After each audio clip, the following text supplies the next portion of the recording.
Bomb সম্পর্কে আমরা সবাই পরিচিত। বর্তমান সময়ে অনেক ধরনের বোম আবিষ্কৃত হয়েছে। আমরা অনেকে জানি না বোম কেন বিস্ফোরিত হয়। আজকে এই ভিডিওর মাধ্যমে বিজ্ঞানের সূত্র সহকারে কীভাবে আবিষ্কৃত হয় সম্পূর্ণভাবে আমি আপনাদেরকে বুঝিয়ে দেব খুবই সহজভাবে। আমি এখন বোম আবিষ্কার করার সূত্রটি দেখাবো, আপনারা খেয়াল করুন।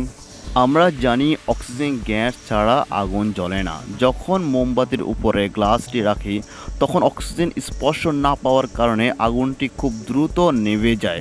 এই পরীক্ষার মাধ্যমে আমরা তা বুঝতে পারলাম। আমরা আরেকটি পরীক্ষা করব, আপনারা তা বাড়িতে পরীক্ষা করতে পারেন। আপনারা দেখতে পাচ্ছেন মোমবাতির উপর আমি একটি পাইপ রেখেছি। পাইপের নিচ দিয়ে আমি কিছুটা ফাঁকা রেখেছি যাতে অক্সিজেন গ্যাস প্রবেশ করে, আর উপর দিয়ে ধোঁয়া যাওয়ার জন্য আমি ফাঁকা রেখেছি। দেখতে পাচ্ছেন উপর দিয়ে ধোঁয়া বেরোচ্ছে আর নিচ দিয়ে অক্সিজেন গ্যাস প্রবেশ করছে।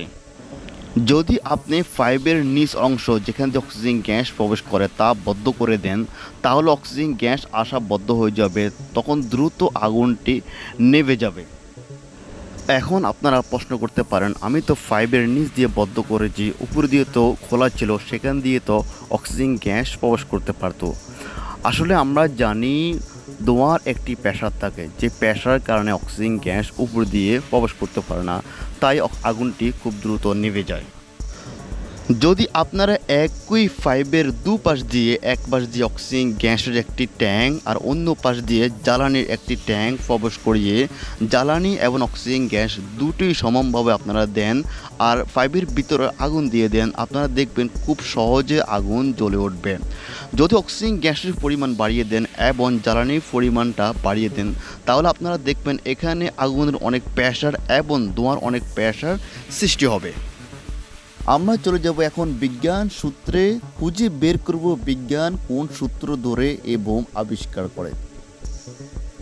আমরা এখন বুঝতে পেরেছি আগুন থেকে যে ধোঁয়ার একটি প্রেসার সৃষ্টি হয় বা ধোঁয়ার সৃষ্টি হয় সেটা বের হওয়ার জন্য পাইপের উপর দিয়ে খোলা রেখেছে। এখন বোম আবিষ্কার বা বোম বিস্ফোরণের ক্ষেত্রে তারা যা করে তারা পাইপের মুখটি বন্ধ করে দেয়। এখন আপনারা নিচ থেকে বোঝার চেষ্টা করুন, যদি পাইপের উপর দিয়ে বন্ধ করে দেওয়া হয় তাহলে এখানে কি হবে? আগুনটি কি নিভে যাবে? না, আগুন নিভবে না। কেননা আমরা একটু আগে বুঝতে পেরেছি অক্সিজেন গ্যাস এবং জ্বালানি দুটি উপস্থিত থাকলে আগুনটি আর নিভতে পারে না। ফলে এখানে প্রচুর ধোঁয়া সৃষ্টি হবে আর ধোঁয়া থেকে সৃষ্টি হবে প্রচুর প্রেসার। এখন ধোঁয়াটি বের হওয়ার কোনো রাস্তা খুঁজে না পেয়ে কী করবে? পাইপটি ভেঙে ফেলবে।